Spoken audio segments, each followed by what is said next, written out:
Welcome, friends, to the Someone Gets Me podcast. I am your host, Dianne A, and I am so delighted that you're here. This podcast was created because I believe there is a visionary leader inside each one of us who is waiting to be seen. In each episode of Someone Gets Me, you will hear useful tips from successful visionaries who will share their stories about how being seen has allowed them to take their vision out into the world with action. Riding the emotional waves as an empath. Friends, it's Dianne here at Someone Gets Me, and today we're going to talk about riding the emotional waves as an intensely sensitive or empathic or neurodivergent person. I'm twice exceptionally gifted, and I have a neurodivergence. And so part of that is high intuition and high empathy and extreme sensitivities. I'm sure you can relate to that. Some of us have difficulty with different sounds or noise, or so introverted people, it gets too peoply out there, right? There's all kinds of ways that we can experience our intense sensitivities and our uniqueness being a neurodivergent or gifted person. No two of us are the same. And that's why I think it's so important to keep talking about all the different aspects. So I'm sure you've heard stories in other parts of this podcast and others that have talked about all of these things, but I think it's important to remind us that the emotional waves can be very turbulent, very deep, and sometimes disconcerting for yourself and for those around you. Because you see, the people around you don't know what to do. They're truly powerless in the sense that they can't of themselves ease the situation, change the situation, or anything.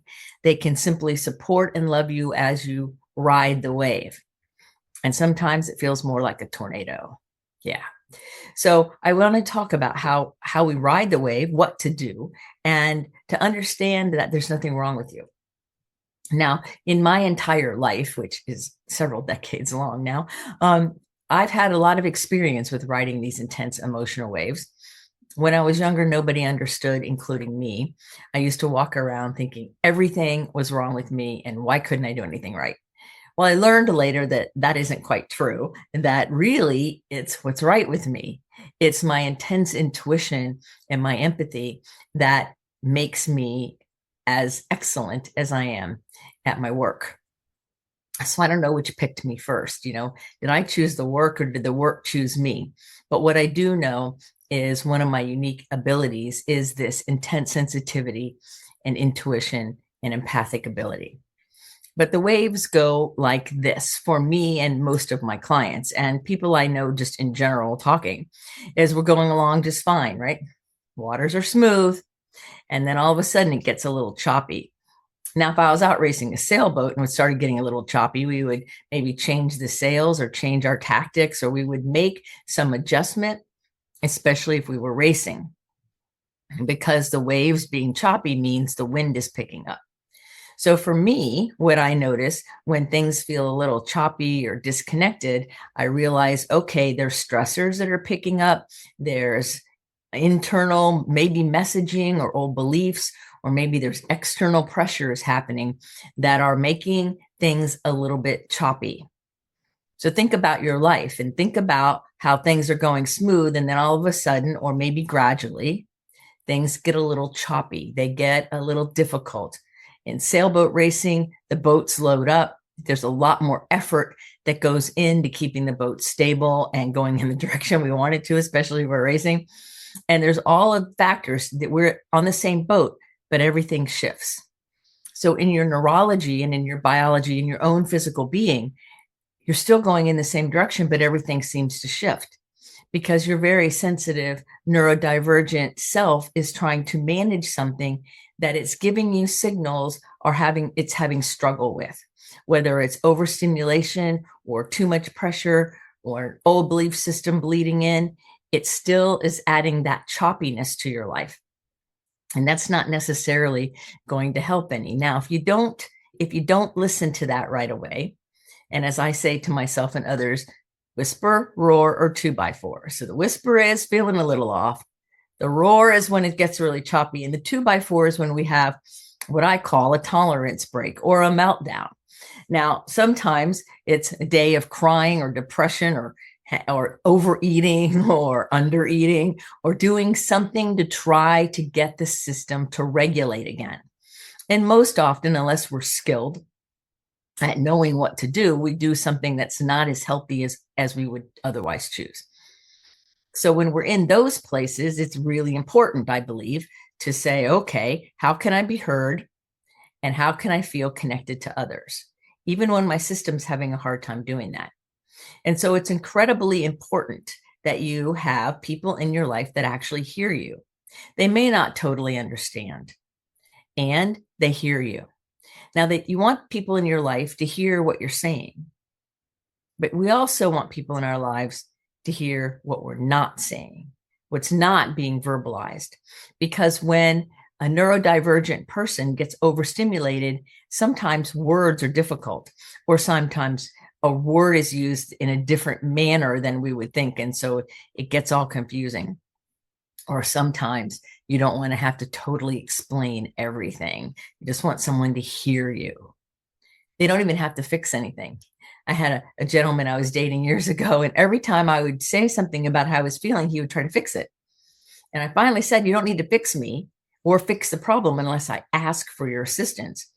What's really important is that you hear me and you communicate back to me in a way I can understand that you actually hear me. And then once I was able to communicate that to him, everything worked out really well. In our relationship, when I was talking about things that were intense or sensitive, he would often say that, well, I guess you have more empathy than I. And that was an understatement. Yes, it's true. I have a lot of empathy and I feel very intensely about things that have to do with humans and human rights and animal rights and our earth. All of it, I feel very intensely. So if you're trying to push through like a neurotypical person, and no pain, no gain, keep pushing, what'll happen is you'll end up with a meltdown or a dark night of the soul. If it's a big spiritual lesson where things feel really dark and heavy. I know I used to always explain it like a big dark blanket would just get dropped over my head from behind me. And next thing I knew, I would be not feeling very good.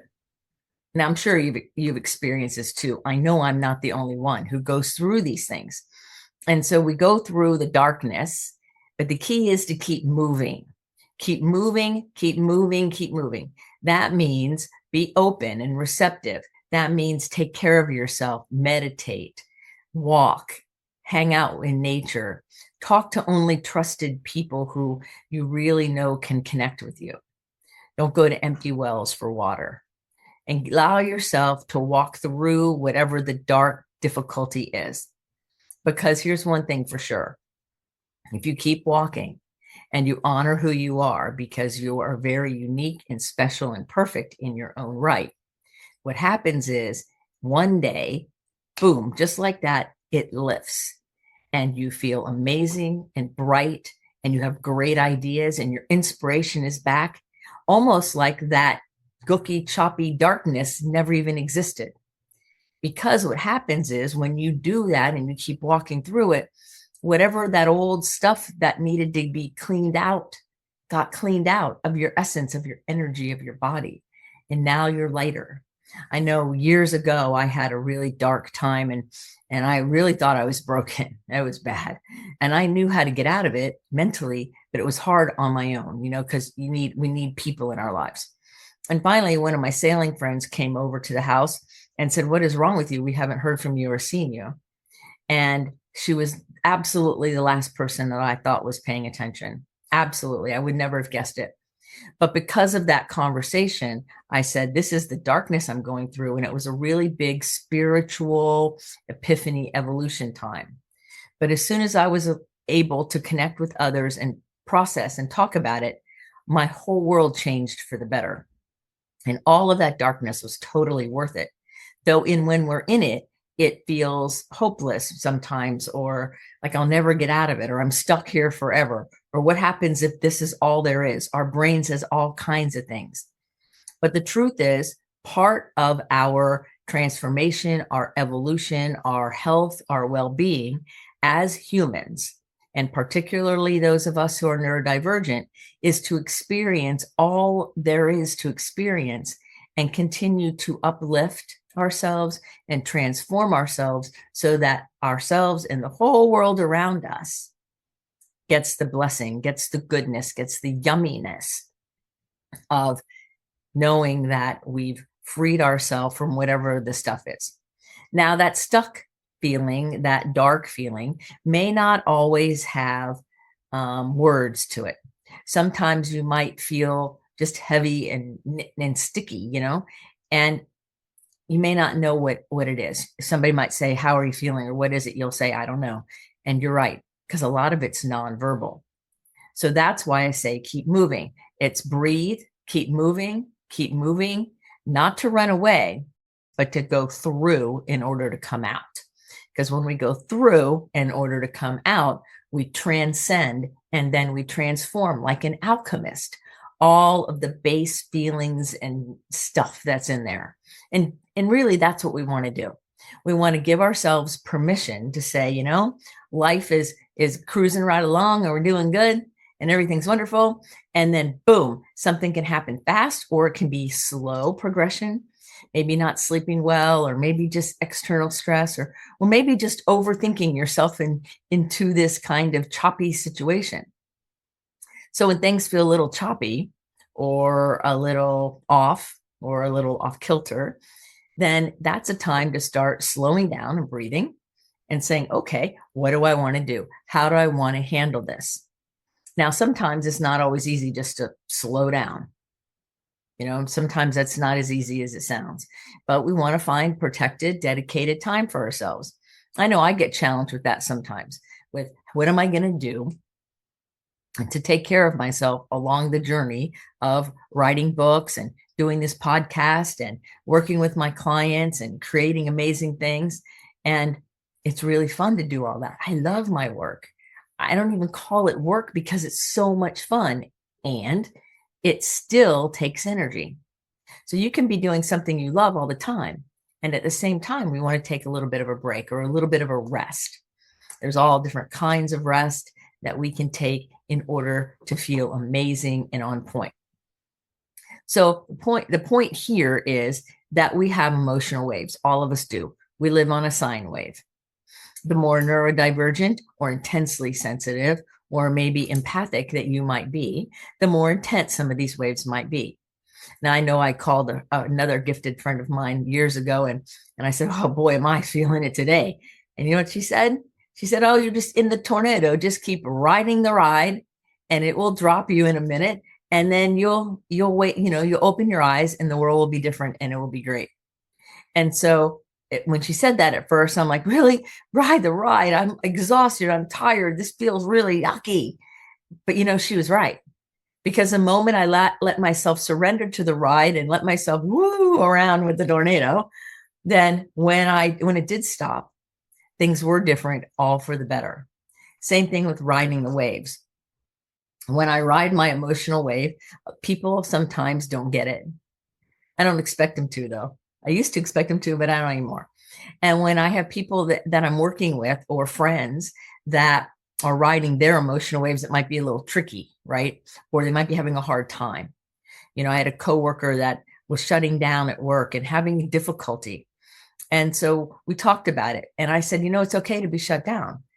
And one of the belief systems that came out for her was she was telling herself it wasn't okay to shut down once in a while.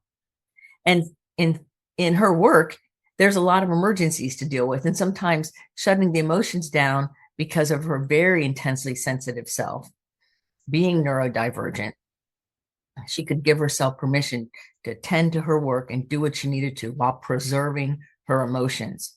So sometimes shutting down a part of us knowingly, consciously helps us deal with something that's a crisis in our lives or an emergency, whether it's at work or family or whatever it is.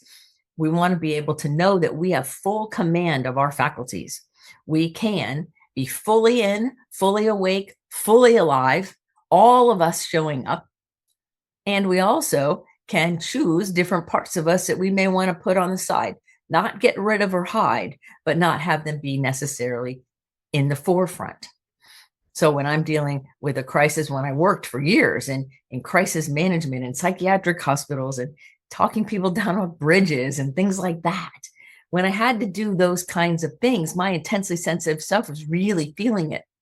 But that part wasn't really going to help. I needed to have my emotional and mental faculties working really cleanly so that I could have the right words and the right cadence and the right care and love in order to help the person who was in an extreme crisis. Now, the key is, if you're in one of those kinds of positions where you have crises and you're doing what you need to help, then you want to have a way to debrief, a way to talk about it or process what was happening. And in that processing and talking, you can be heard, you can feel cared about, and then your needs are met as you just met the needs of others. So ride your emotional waves. Let's not try to hide them. We aren't meant to live with little tiny rhythms. We're meant to have the full expression of our life. And some of our emotions are intensely heavy and difficult, and some are really light. And for some people, the light, happy ones are difficult. And then we'll go up and down. And so as long as you're able to manage all of that, then you're in the right place. Sometimes we have to learn coping skills. Sometimes we have to look at, is there something else going on, right? But the idea is not to live flatline. That's not the idea. Anyway, so what I want you to know is that you are amazing.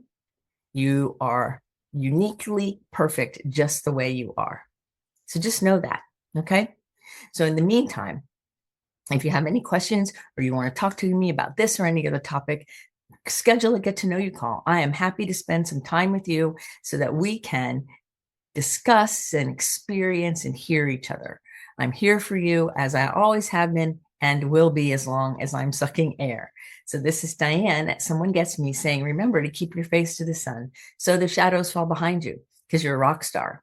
You're here on purpose with a mighty purpose. So go out there and let your light shine. And remember that you are beautiful, you are lovable, and you are capable. You are deserving of a great life. Until the next episode of Someone Gets Me, this is Dianne saying, be well. Thank you for listening. I trust you gained some valuable inspiration and information. Please join me and other visionaries in the Someone Gets Me Facebook group. Or for more information on my services and additional episodes, visit someonegetsme.com. Again, thanks for listening.